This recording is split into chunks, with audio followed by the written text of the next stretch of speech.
I am the Strategic Partnership Manager of VARC Solutions. And we are here talking about marketing because, as I mentioned to Daisy on the call, a lot of my partners have constantly been talking to me, hey, Sharon, my business is kind of stagnant in 2025. Things are kind of running low.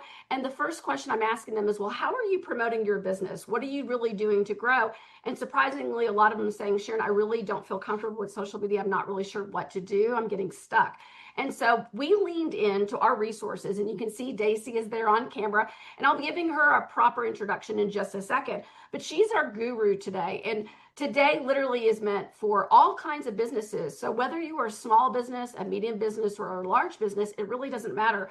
We, just like you at VARC Solutions, we are here to continue to grow our business. And if customers don't know who you are and they don't know about your products and services, then you might get stuck and your business might be stagnant. And of course, that is the goal for today's special event. So we're so thrilled that you guys are here. All of you guys that are joining on, I see more names that are jumping on. You will also receive a copy of the PowerPoint, and as well as Dacia's PowerPoint as well. So she'll have her area of expertise, as well as a recording. So you will get all that information. Dacia will also, of course, handle questions and answers after her presentation. She's got a lot of content. So I hope you guys have got of course, your laptops next to you to take some good notes, but again, you will get the recording. She will also answer your questions after her presentation. So let's get started. I'm going to show you guys a little bit about the agenda here today, as you can see. So here in this agenda, of course, we're going to be learning a little bit about VARC Solutions. We are also going to be talking a little bit about Marketing Blender. And of course, we talked about the Q&A. We'll also at the end announce a $200 winner, and that drawing winner will win at the end. You do have to be present to attend. So of course, unfortunately, no AI recording. And I do have some special events to talk about. So whether you're a brand new partner or you're, of course, interested in becoming a partner, we're going to address all of those questions. Let's talk a little bit about VARC Solutions specifically and VIPP. Some of you might be unfamiliar with who we are, and so I'm just going to give you a short little summary.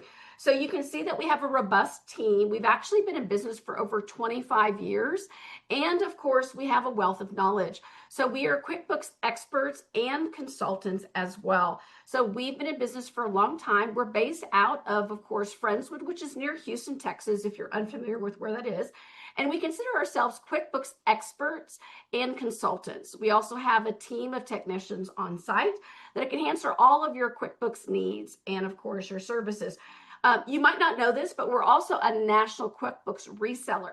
So what does that mean? That means that we have had a very strong relationship with Intuit for over 25 years. And because of that wealth of expertise, that means that we can also offer you top tier discounts.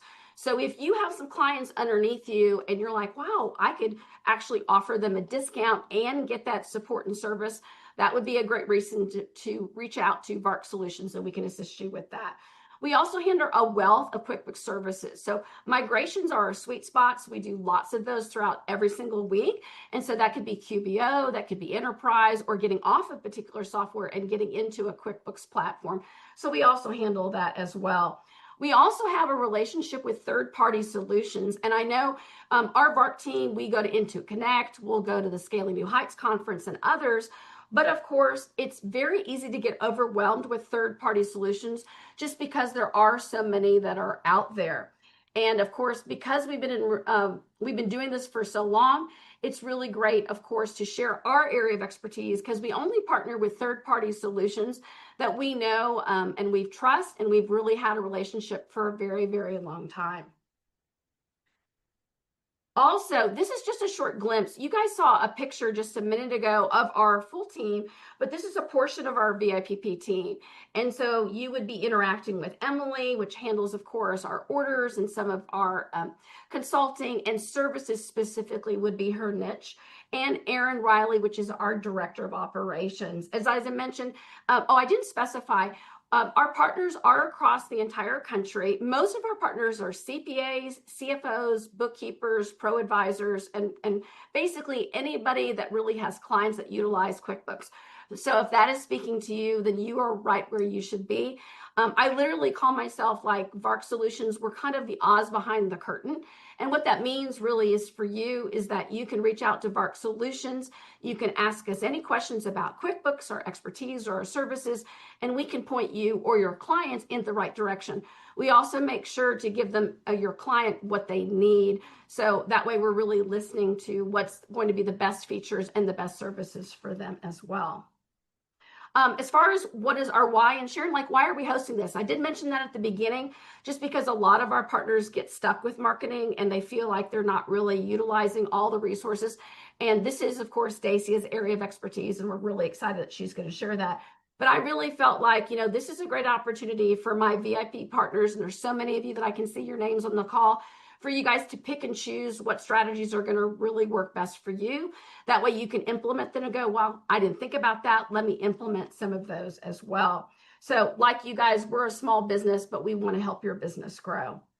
And of course, we have our guru, which is Dacia Kofi. And she, of course, is the CEO of the Marketing Blender. And her title today is the Effective Marketing Strategies to Attract Clients. And a little bit about Dacia. She, of course, is the leading authority of accelerating revenue growth, and she is the CEO of Marketing Blender, and we've had a relationship with them for quite some time now. And that is a firm that's renowned to B2B sales and marketing. She's also the author of The Corporate Caffeine, which is a book that she has written all about marketing. So if you need more information, you could reach out to Dacia about that. And she also has an award-winning podcast, and that's called The Marketing Blender Show. So I'm really excited to feature Dacia today. I'm going to go ahead and stop screen sharing. And so Dacia now should be able to screen share, and she's going to get all set up. So Dacia, thanks for being so patient. Oh, my pleasure. And I'm so excited to be here. So thank you guys. So a little bit more about me, just so that you go, oh, I am in the right place. So we are only business to business. My whole background, the whole 13 years that we've been in business, my entire team, we only specialize in business to business. So managed service providers, financial planners, financial support, accounting services, professional services, and then we do have our industrial groups. But this is the environment that we live in and day out. And when you're thinking about marketing for businesses to businesses, there is a lot of garbage, nonsense advice out there. And so that's why I'm super excited to get out here, because there is no one fits all strategy. So I'm going to help you today kind of go through, like, how do I weed out what's actually going to help me thrive? Because the thing is most people, when they talk to a marketing firm or when they listen to a marketing firm, they go, we want leads, we want leads, we want leads. No, you don't. You want revenue, right? So that's fine. I agree. Leads usually lead to revenue.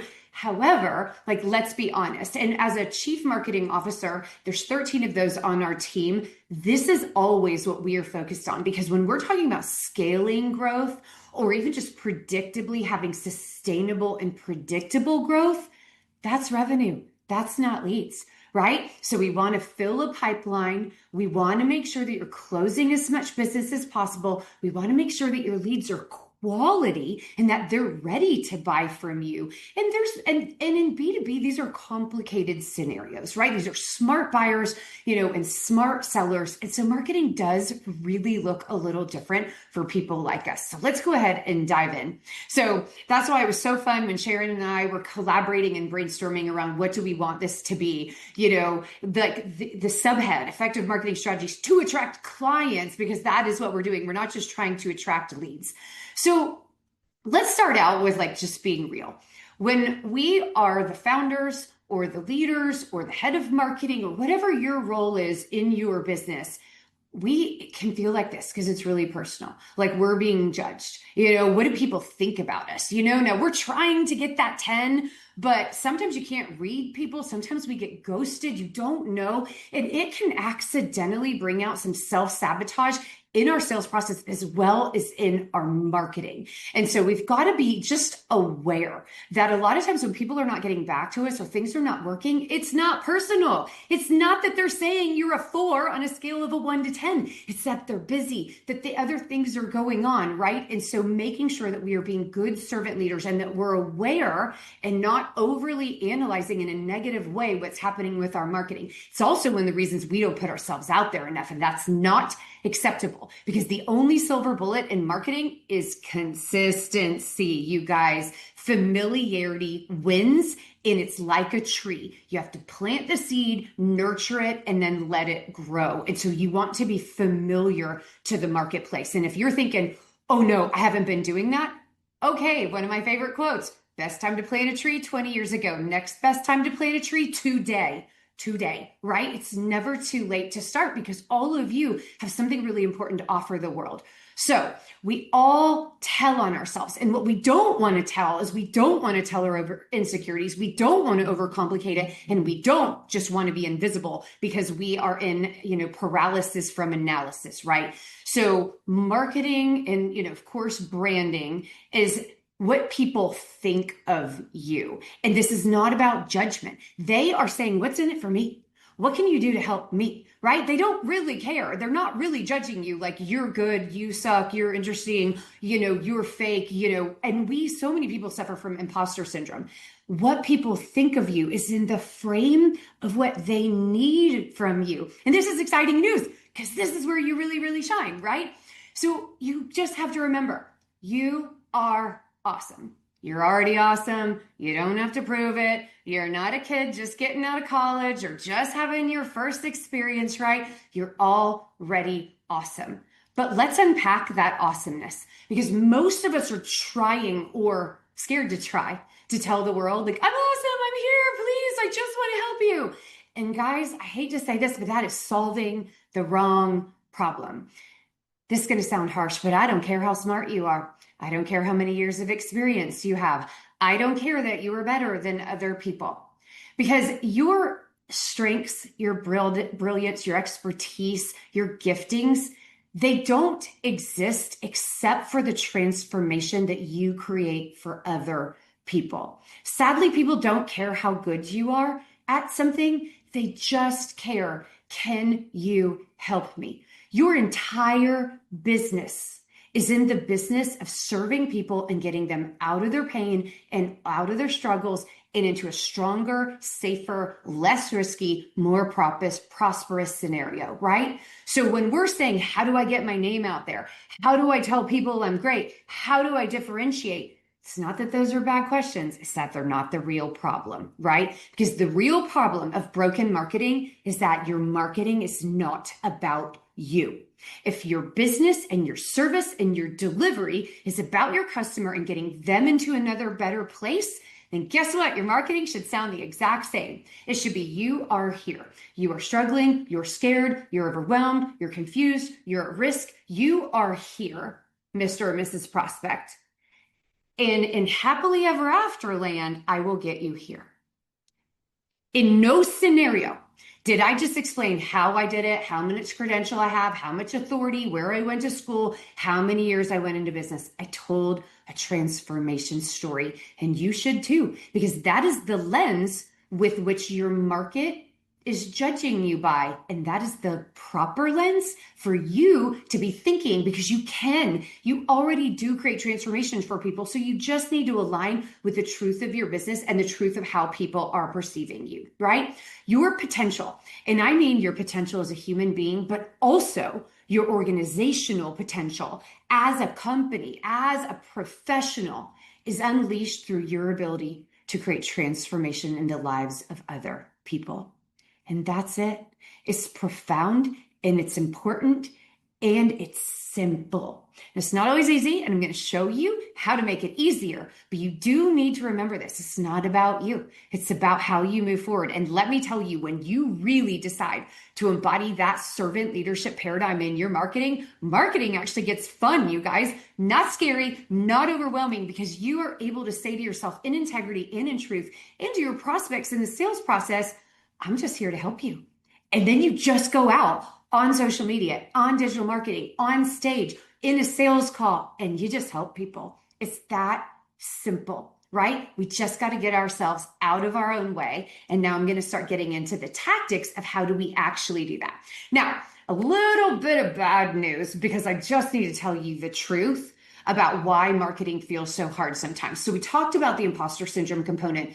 But hi, Captain Obvious here. We are all under a war on attention. Maybe you haven't heard this, but probably you have, or you're at least experiencing this, I don't know, every single day of our lives. Because especially since 2020, it is an always on, always interrupted world. On average, the average adult American sees between 5 and 10,000 brand impressions per day.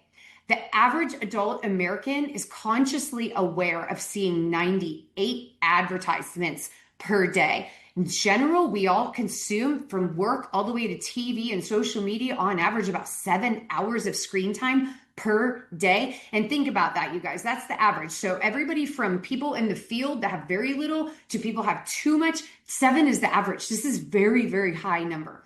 Workers experience as many as 275 interruptions per day, especially behind a screen. On average, people only read 28% of any given web page. You want to know how much 28% is? The length of the original tweet. It was an accident. It wasn't an accident. It was that many characters, right? They knew this based on attention and based on disruption, that's as much. People only take about 1.7 seconds or less, because the brain actually processes images in microseconds or milliseconds, right? And so it takes less than 2 seconds for people to decide if they're going to engage or scroll. And what's the cost of this? Anxiety, depression, isolation, loneliness are up despite the fact that it's always on.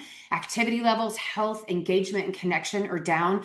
This war on attention is dangerous. And here's the bad news. Beyond this, you're competing with all of it. You're competing with all of it. You're not competing with the other managed service provider on the block or the other accounting firm on the block. You're competing with this. So am I trying to scare you? Kinda, but for a different reason than you think. Number one, you've got to be consistent. You've got to get out there. Like, stop hoping you're going to get lucky with more referrals, right? Because you need to drive referrals by being out there, so the people that love you remember to refer you. So side note about that, you can drive more referrals simply by being visible and familiar to them more frequently, right? But in addition to this, if you do marketing from that servant leadership paradigm that I was talking about, you literally create this oasis of clarity, progress, peace, and confidence that is so contrarian to today's world that you don't have to worry about being different, because you already are. So if you get this right, people go, gosh, she just gets it. Like, man, I just love these guys. Every time I see their marketing or watch a webinar or engage with them, I figure something out. I have an aha moment, and it just feels good.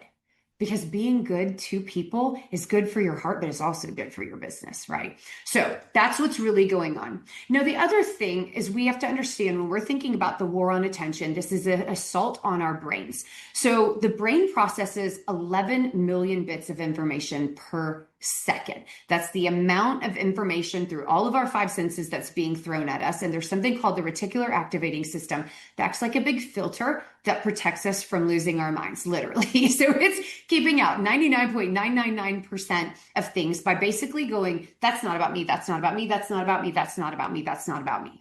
So what gets in, unfortunately, is what the brain already cares about. So if you are talking in your marketing, we've been in business for rah, and we've won rah awards, and we do the rah, that's not already in their brain. You are not already in their brain. But the problem that you solve is already in their brain.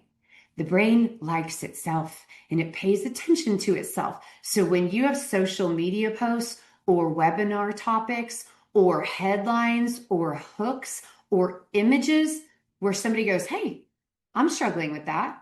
Or wow, that sounds exactly like what I've been dealing with. Or wow, that is exactly what I've been researching. The brain pays attention to itself, right? So it's called mirroring. And I don't mean mirroring. If any of you have read that really fun negotiation book, Never Split the Difference, super fun, but that is a technique. I am not talking about techniques. I am talking about how the brain processes information and it pays attention to itself. And a mirror does not translate. So not if you are, like the people on this call, you are incredibly smart. You're incredibly experienced. You know way more stuff than the average bear because most people didn't study what you do. You guys are technical subject matter experts, right? So you already know more than other people. You can't remember what it was like to not know what you know. So if you start talking in expertise language, they go, that's not about me. It is because you're accidentally translating. You're hearing the problems and then you're translating through subject matter expertise into words that you know are the true scenario. But they haven't learned that yet. So you're using jargon from a mastery perspective in your marketing, and people go, whether it's on your website or social media, they go, that's not about me, because they don't know it is about them. So you've got to back it up. You've got to talk about emotion. You've got to talk about their scenario. You've got to talk about a symptom. Does this sound like you? Are you struggling with this? Is this what it feels like in your office? Is this what you're seeing on your screen? Is this what you're seeing in your books? Do your spreadsheets look like this? Does it feel like this at the end of the month? That's how they go, oh man, these people get it. That's exactly how I feel on the first week of every month is overwhelmed and ticked off, right? Like that's what they pay attention to. So be careful of the curse of knowledge. So here's how we undo it. So teaching point number 1 is to cut through the war on attention and to start really attracting clients. Talk to them about them. Talk about transformations. Mirrors do not translate. When you look in the mirror, that mirror does not care if you like what you are seeing or if you love what you're seeing or if you hate what you're seeing. It's just showing you the mirror, and your marketing should do the same thing. It should show the good and it should show the bad, but it should simply mirror. And that is basically a big sign saying, hey, you're in the right place. We specialize in you. Like that's the problem that we solve. So first we need to mirror. Now, let me just park on mirroring for a second, because this is the one that you guys never, ever, ever get to skip. You never get to skip this. It's not a one and a done. Mirroring needs to show up everywhere. Every headline, every social post, every email, even your one-to-one emails, on your website, in your proposals. So let me give you a couple examples. The very first sentence of any sales proposal should be a recap of the exact words they told you. You are here. And I'm not being cute, guys. Just say you are here. You said to me, and then put it in bullet points or write it in the sentence. Because when the brain's like, boom, yep, that's what I said, you're doing 2 things. Number 1, you're reminding them of what they said and that they are in the right place and that you are highly specialized and focused on their needs. The second important thing is you're reminding them of their urgency. In a super busy world, in a war on attention type of world, we want to make progress. But then if a decision like hiring a managed service provider or hiring an accountant firm or hiring a bookkeeper, if that decision is overwhelming, you know what the brain does? It goes, nope, this is too much. I can't do this now. I'm just going to wait till 2026. Don't scare people. Stop scaring people out of your sales pipeline, right? Mirror. So if you're following up with a sales prospect, the subject line should be so matter of fact. Like if they ask for a proposal, say proposal, give them what they want. And then the very first sentence should never, never, never be, it was so great talking to you. No, email is not for being polite. Email is for being productive. When you say, oh, I loved talking to you the other day, that's about you. They're like, peace out. This is a sales email. The first sentence of every email that you send should be, you requested a proposal. You said this on our meeting. You asked me to follow up with you. It should be a you sentence. And I literally mean, you type the word YOU, and then you finish the sentence. And I'm not kidding. This is amazing, but it's servant leadership. It is you being the guide where you're connecting to them where they are in their current state, reminding them where they are and where they need to go and why they were interested in having a conversation with you in the first place. So mirroring is the beginning of every call, the beginning of every agenda, the beginning of every meal, the beginning of everything. Mirroring is absolutely critical. Now, if you have multiple sales steps, which you probably do, so they've got to hear about you, then they've got to check you out on your website and your social media and your testimonials, then they got to decide if they're going to do a call, then they do a first call, then they do a second call, then they do a proposal review, or whatever it looks like in your environment. Your messaging needs to travel. So we never skip mirroring. But then we want to teach them something. And the proving is giving them data and stories that support the teaching. Now, teaching is not teaching why you're better than anybody else. Teaching is best friend advice. So let's imagine that your best friend needs what you sell. But because of conflict of interest or personalities or geographic, what blah, blah, blah, you both agree you cannot sell to them. But what you would do to your best ride or die friend is you would say, hey, friend, okay, just give me 30 minutes, 45 minutes. Let's sit down and I'm going to tell you how to make an amazing decision, how to pick a provider, what the risks are, how to smell a snake in the grass. And you're going to give them real advice. And it's not going to be about you. You're not going to be like, oh, we're so good because yuck, we did this. You're thinking, well, I can't sell to this person. So just need to protect them. I need to make sure that my best friend is well armed when they are picking a provider so that they can see with clarity. Guys, y'all should be telling everybody that. You should be telling everybody that. Give everyone best friend advice. Best friend advice is how to solve their problem, period. And then the support, the proof of it, is here's some statistics that help you. Here's a story or a cautionary tale to prove this. And then at the end, they start being like, okay, who are you again? Or how do you do your business? Or give me the specifics. Now the brain is ready to hear about you because you've earned the right. And now they need and they're asking for confidence to believe you. So now when you say I've been in business for 25 years, or I have this many degrees, or we've, created this many transformations, or any of your proof statements, they're like, that makes so much sense why you are saying things and giving such good advice that I really want to believe. Now I understand. And now your social proof, your authority, that is in context for them to be like, oh, you are the best. Okay, I love that. And you're gifting them with the confidence to move forward. So it's called messaging choreography. But if you forget nothing else, master the mirror. Master the mirror, because it's the key to winning attention and attracting clients. Because if there is no pain for somebody, there is no change. No pain, no change, period. I don't care how skeptical this makes me sound or how edgy or anything like this, especially in business to business. Inertia is so dangerous, but it's common. Oh my gosh, we all have to-do lists so long, it's ridiculous. And our phones are being blown up and we have overwhelming emails and projects and things we want to learn and how to figure out AI and blah, blah, blah, blah, blah. Guess what? In order to make it to the top of the to-do list, to change their provider, to solve that bookkeeping problem, to finally implement a new piece of technology, they have to be in pain. They have to say, staying like this right here, I can't do it anymore. I cannot deal with this month after month anymore. I am done. No pain, no change. You've got to meet them in their emotional space and their current state so that they understand that you specialize in them. And that's what you need to be talking about constantly. Just give your customers what they want. They don't want to hear about you. They want to hear about themselves, and they want to hear how you create transformation. So that's what they do.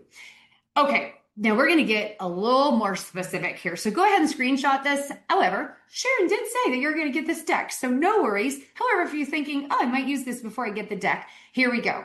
So no, I'm not going to go through every single one of these, but these are hooks. Hooks. And for any of you that have been in social media land, they're going to look real familiar. And if any of you are thinking, that doesn't feel good, or isn't it not going to work because everybody does it? No, these work because it's how the brain works. And man, even somebody like me that understands the psychology and the structure with the framework of hooks and why, and how to have, like hooks and then curiosity and payoff and double payoffs and blah, blah, blah, blah messaging, jargon, frameworks, to stop the death scroll, they work. Right? So most of you are using very technical headlines to describe your offers, but people want to hear the top 3 things they can do, the secret to getting something faster, the thing that's so surprising, the secret that nobody's talking about, why when you tried to implement blank, blank, blank, it blew up in your face, the easiest way. Think about all the weight loss solutions out there, right? They're saying the same thing. You want to know why? Because in those multi-billion dollar industries, they still know there's only a few ways to get people's attention, and they're called hooks. Now, hooks are about mirroring. So all of these blanks, struggle, success, product, person, brand, success, any of the things in those brackets, you have to know your audience. You have to know their pain. You have to know their emotional triggers. But this is about talking to people about themselves and pulling them into best friend advice faster because they work. So you have to be the real deal for these to work, because while you might get a temporary click, you want a client. And if you are smart and you learn how to do messaging choreography, hooks or mirrors that open the door to best friend advice that you can give them much faster and then accelerate your way into a sales cycle. So the process still stands, but hooks are really, really important. Okay, whole bunch of these words. Most of you are probably using these words, and they actually do give you a superpower, but it's not one that you want. You guys, those words, superior, customer service, excellent, best in class, family owned, integrity, they're so overused, they have no meaning at all. You can't take shortcuts. That is trying to shortcut, and that shortcut is a path to nowhere. Like, it's just the hamster wheel where you're like, why isn't it working? Why isn't it working? Because that's what those words do in this crazy war on attention world, where a lot of companies have said that kind of thing and they have not been the real deal. So be very, very careful about taking shortcuts, because you guys have what I refer to as spiritual fingerprints. All of us do. So just like no 2 people have the same fingerprints, you have spiritual gifts, natural strengths, personality, failures, friends, culture, interests, loves, like giftings, education, personality, values, experiences, so many things that make you so unique. You are incomparable, absolutely incomparable. So when you're worried about being judged, or you're worried about being compared, you're already amazing. You're already unique. You already know that you are capable of driving value in solving someone's problem. And then when you amplify that by a partner or by an admin or by an entire organization that you've built, your company is already so wildly different and important that nobody in the history of the world would ever be able to replicate what you are and what you're capable of accomplishing. Nobody on the planet can do it right now. Your unique combination, and no one in the future ever can either. You're already awesome.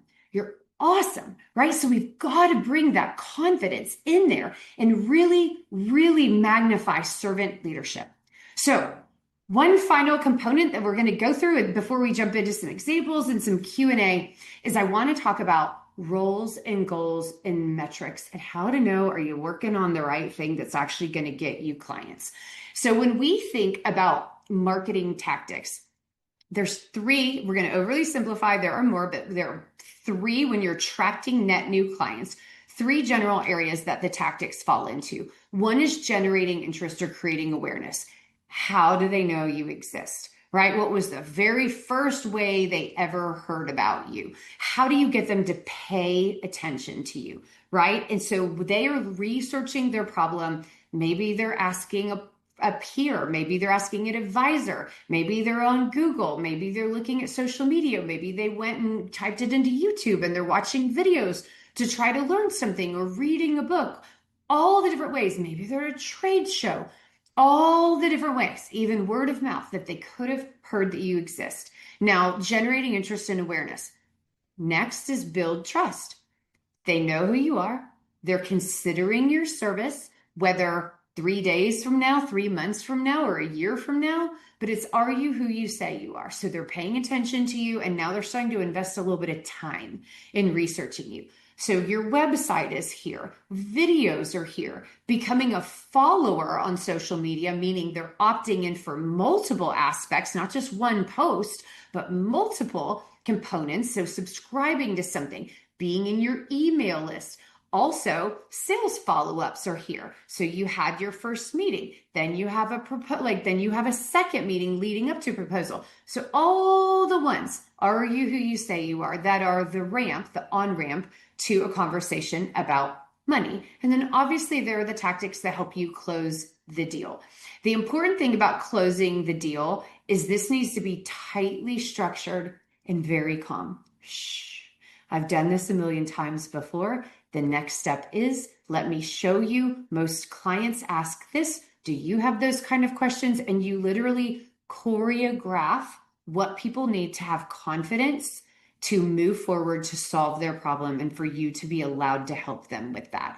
So we want to make sure that we're understanding the roles and the goals. Now, obviously, any tactical deployment that you do to close the deal is the fastest speed to revenue because it's the closest to the deal itself, right? So if I always want people thinking, how can I win more deals? How can I win bigger deals? And really thinking critically about what's happening there. And can I smooth this out and choreograph this part to make it a more frictionless and high delight scenario? Because guess what, you guys, in a business to business environment, no one is begrudging the sales conversation. No one is hopping on a call being like, I don't want to be here. Of course they want to be here. They have a problem. No one is wasting their time learning about your service because they don't actually want to make a decision. They definitely want to make a decision. So do not tell yourself crazy lies about the sales process. You are there to help them confidently make a decision, whether it's you or whether it's someone else. Most deals are lost to no decision.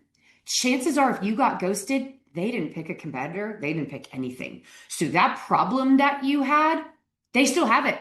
Go back and rewarm those leads every quarter or every half or every year, whatever cadence makes sense, because most of those people still have that issue and they still trusted you. They just got overwhelmed. And now it's your opportunity to go back and mirror and meet them and help them reclaim the sunk cost and time and attention that they gave so that they can confidently progress, right? And they're going to be like, that's right, I did like these people.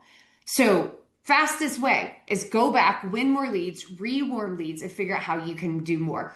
The build the trust. A lot of people love spending time on build trust because it's comfortable, because we're talking about our expertise. We actually want to zoom people through this. We want this to be so smooth and confident that they're like, yep, I'm in the right place.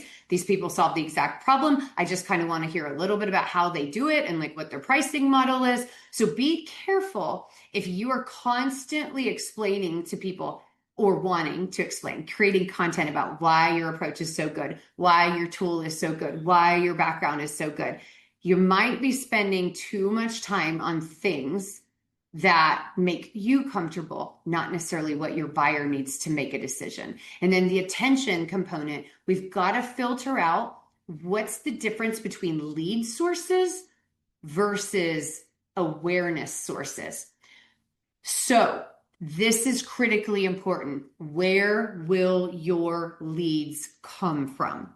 For most business to business companies, regular organic social media does not drive leads unless you have a ginormous following, which takes a lot to invest in, and a lot of times super slow speed to revenue, or your social media is meant to help you drive referrals, right? So now, what's your real lead source? It's referrals. What's the real role of social media?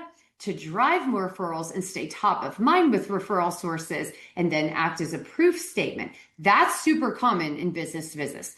The difference is if you're doing paid social media, if you're running marketing funnels online with great hooks and great nurture sequences, now that's a lead source. You are getting a name. They are booking a call with you. That's a lead source. Not all marketing are lead sources, right? So just to give you a little bit of clarity, let me go through a couple really common B2B lead sources. It's not that you have to have all of these. I just want to give you examples. Sales outreach, so whether it looks like networking or account-based marketing, where you're whale hunting or you're cold calling or you're appointment setting, that is a lead source. Paid Google ads are lead sources. Paid social media and formal marketing is a lead source. If you have a ginormous list where you get appointments out of email because your emails are so good, that's a lead source. Word of mouth, if you're the behemoth or if you're super familiar in your environment, is a lead source. Speaking engagements are a lead source because they often lead to a discovery meeting after that, right? Webinars are frequently a lead source if you have a really great call to action at the end. Trade shows, if you're nurturing and if you have an amazing sales choreography, are lead sources. Everything else fills those lead sources. So while that's not an exhaustive list, it's a pretty good one to give you an idea of what a lead source is. Posting on social media because you're supposed to, not a lead source. Your website, not a lead source unless you've been doing vigilant SEO and have a conversion plan or are doing a ton of visibility where you are, from word of mouth, getting leads on your website. It takes time. The more lead sources you build, the more direct traffic you will get because you become familiar. But oftentimes working on your website or just writing one blog or recording one video, not lead sources. Content is not a lead source unless you have a way to actually create a sales meeting out of that. So what are your lead sources?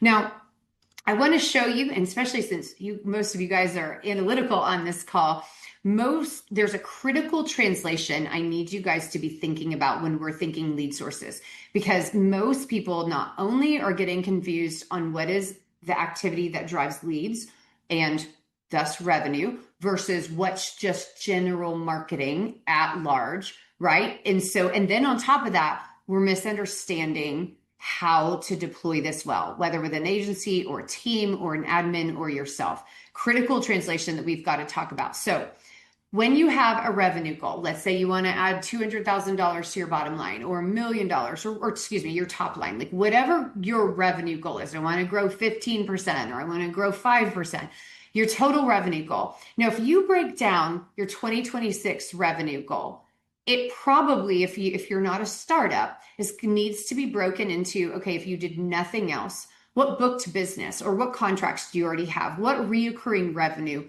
do you already have? If you did nothing else, how much revenue can you count on?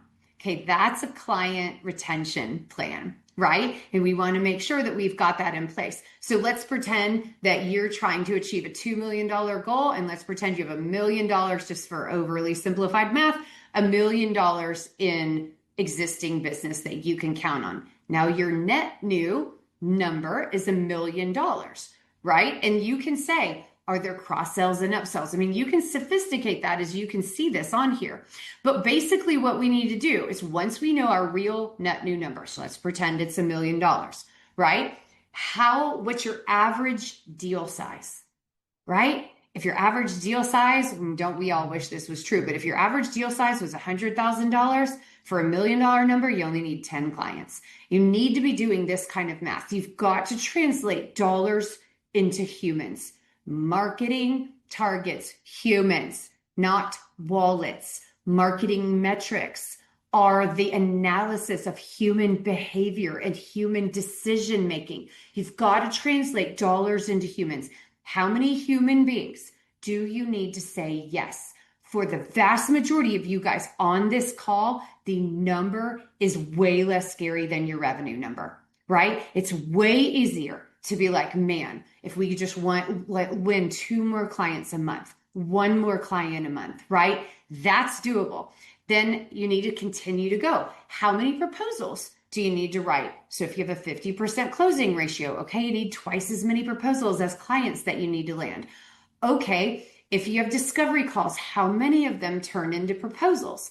If it's 1 out of 4, then you need 4 times the amount of leads, of sales qualified leads, in order to do that. Now, if you tell a marketing firm or a digital marketer or any marketer that's got some experience behind them, these numbers, they will be able to hit that number for you. But if you say, go hit $1 million for me, how do I know that number is real? Where's that number coming from? Like all of this math, super simple math, especially for people like you guys, right? But this is critical to really making sure you're validating, is my number real? Is my growth trajectory real? Or where's it going to come from? And then once you know how many leads that you need to be like, how many lead sources do I have and how many more lead sources do I need to build? I literally want you. So let's pretend you need 10 leads a month.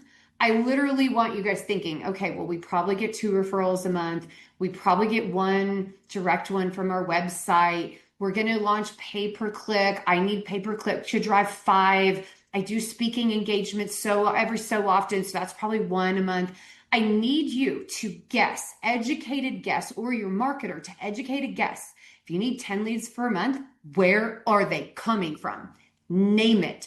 Don't hope, name it, but you need to engineer your lead sources. This is how you build predictable and sustainable revenues, by identifying your lead sources and then maximizing, watching them, and managing to that.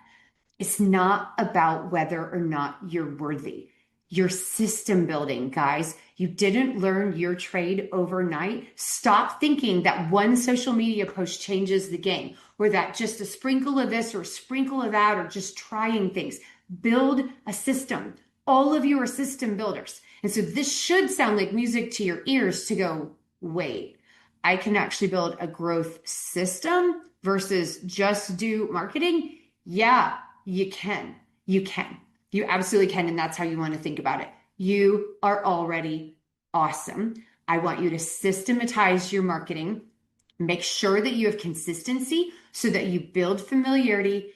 Make sure that you're mirroring, and then make sure that you are super clear on investing your attention and time on lead sources. And then when those lead sources work, then you can go up the ecosystem and start filling your lead sources even more.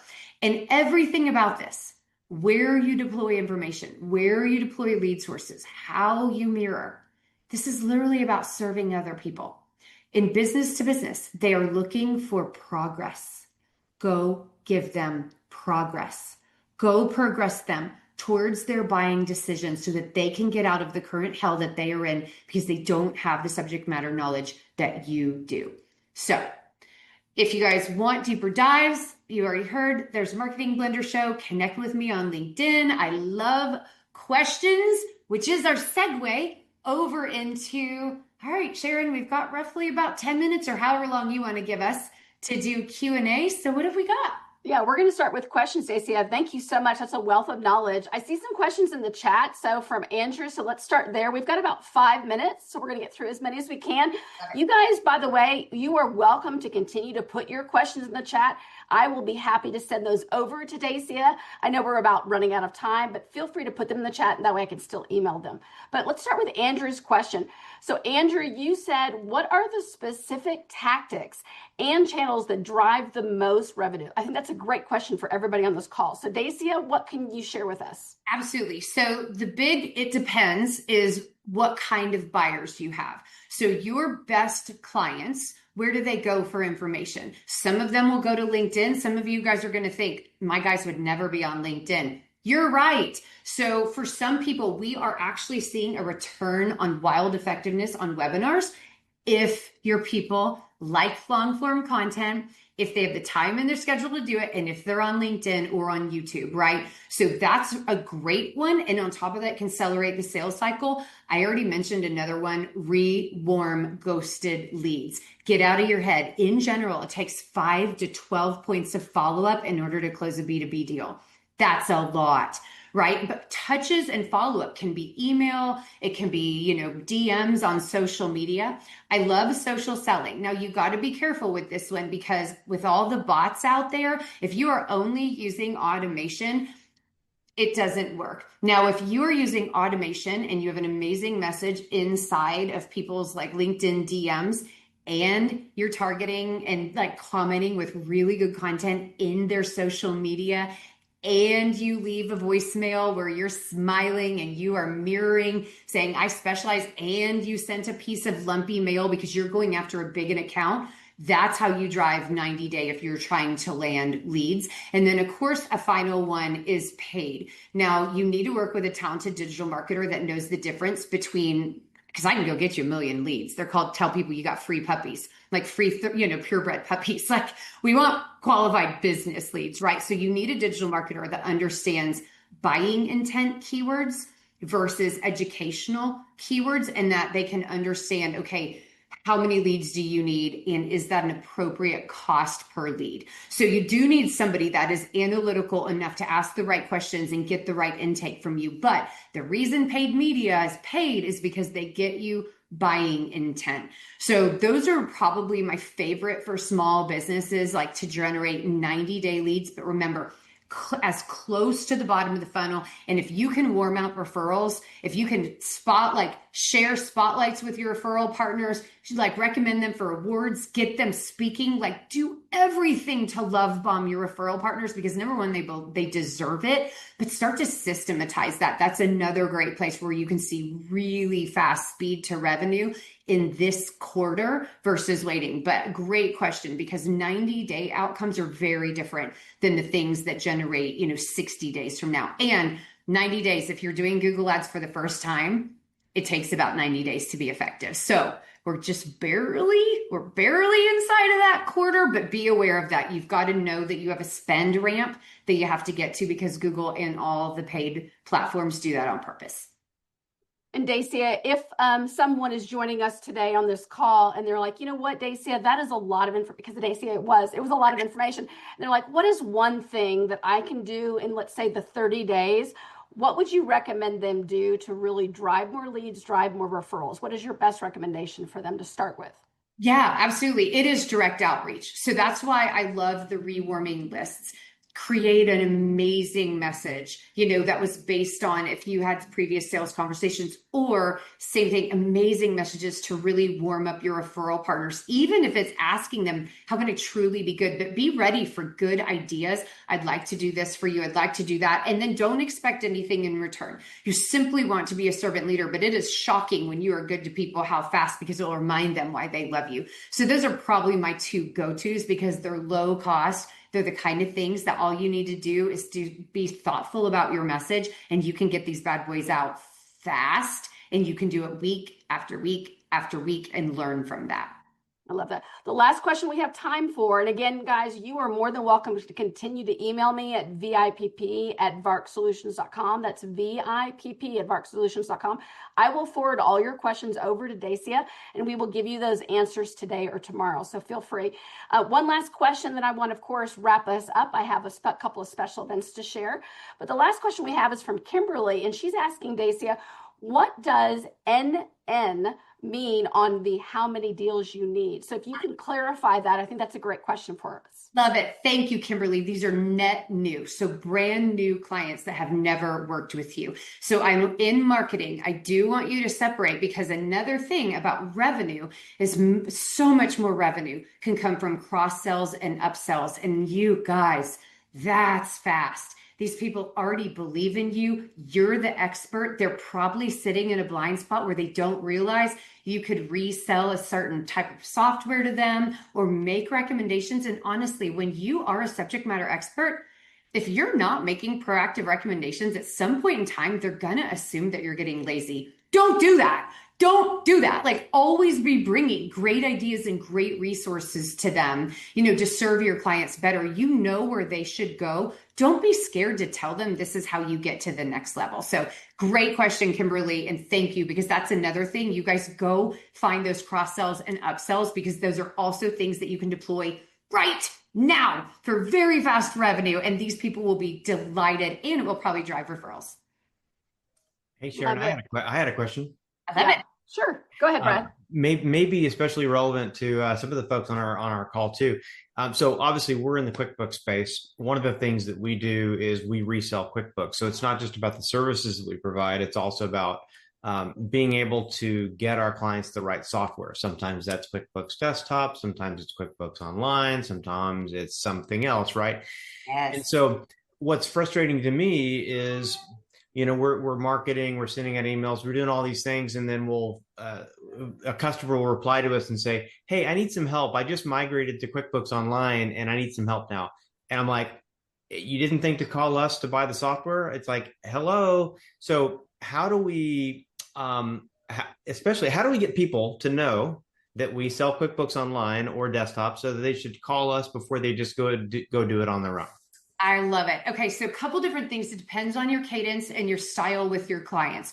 So if you don't have a lot of one-to-one FaceTime with clients, high value emails with the most amazing subject line hooks. And you don't have to make this up. Type best hooks for, this industry, and it will give you prompts. I mean, go back and screenshot those and just keep bringing people amazing things that highlight, well, how to know this, how to do this, and like talk to them about symptoms. And it gives you an opportunity to talk about a pain, give them real advice in short form, and then be like, don't forget, this is why we offer A, B, C, D, E, F, G, where they're like, oh, but the hook is what gets them. So I want to see top of mind webinars, anything like that, if you need to do one-to-many type of thing. So like what you guys are doing here, but if it is in a one-to-one type of scenario where you do have high client engagement, you need to have formal processes where you are setting the expectation. Once a month, we're auditing. Once a month, we're bringing new ideas. Once a month, we're reminding you. And I love maturity spectrums, you guys. So if you have somebody that's not quite on QuickBooks yet and they need to be, or they've got to, I love making sure that you're saying, okay, you're here and it might not be ready, but at some point in time, you're going to want to be on QuickBooks. Where they need to be, even if it's not now, where they need to be a year from now, and you can process that in. And again, a lot of people on this call are probably process people. So I love processing client delight in, and delight does include upsells because you know what's good for their business. So great question, Brad. Love, love, love that. But top of mind, because they already love you. So you already have their attention. Love that. I know we are running a little bit over. Sorry about that, guys. We'll wrap up just very shortly. Erin is about to share with us our $200 winners. So thanks for your patience, guys. And then I'll wrap up with some upcoming special events of what's next. So Erin, who is our lucky winner for today? Okay, let's see. Stephen Haskell. Hey, Stephen, are you still on the call? Well, I will follow up, Stephen, and congratulations. You are a $200 winner, so I'll get back with you some additional information. I do want to also thank Dacia so much for being on our call. She is our marketing guru. We've had a relationship with Marketing Blender for quite some time. So again, reach out to me at vipp@varcsolutions.com. I am more than willing to give those questions over to Dacia, and then she'll answer those questions. So as I know, we all are like analytical and we're thinkers and we want to process and like, I wish I would have asked this question. So as you have those questions, feel free to just shoot me an email. I'm more than happy to send those over, and you'll get an answer directly from, of course, our expert, which is Dacia Coffee with the Marketing Blender. As far as special events that are on my screen, I hope you guys can see this right now. I do want to share, of course, oops, there we go. That we do have some things in the works. So most of you on the call, I was looking, you are partners. So a partner is generally a CPA, a CFO, a pro advisor. Bulk, of course, are partners, accountants, bookkeepers, and so forth. Pretty much if you have clients that are using QuickBooks, you can pretty much be a partner. Well, we have partner overview calls every month. So if you are not really utilizing the partner program, or you're like, you know what, it sounds like I need a partner. I really feel lost with QuickBooks. I get that it a lot from my partners. They're like, Sharon, I'm tired of being on 1-800. Intuit's not helping me. I've been on hold and I keep getting bounced around to like 3 or 4 people, and I'm always telling my story. So it sounds like you're not getting the support you need. At VARC, in our VIPP partner program, there's absolutely no cost. That's right. There's no cost. There's no membership fee. I literally consider myself the Oz behind the curtain. And for those of you that are on today's call, thank you guys for being there. You know, of course, we like to support you and your clients to give you that expertise. Also, if you are a partner, you may have heard recently that we have our ambassador program that's coming up. That is going to be launched next month. So that's an opportunity for you to grow your business. We're going to really get into the deep meat and potatoes. So those are ways for our experts to share, these are my processes. These work, these don't work. These are more effective for client outreach. So if you're like, well, wait a second, Sharon, I need that in my business now. Regardless of your size, the ambassador program is for you. So I'll be sharing more information. There will also be an informational session so you can just get more information and find out if that is a fit. So whether you're a mentor or a mentee, or you just kind of want to dip your toe into the water and get some information, we are, of course, going to have that next month. So I can see we're over time. Thank you guys so much for being on the call. I appreciate your patience. And as always, VARC Solutions hosted this special event. We're going to have another one in about 6 weeks. So I look forward to seeing you guys then. Have a wonderful day, and we appreciate you guys. Take care. Bye, guys.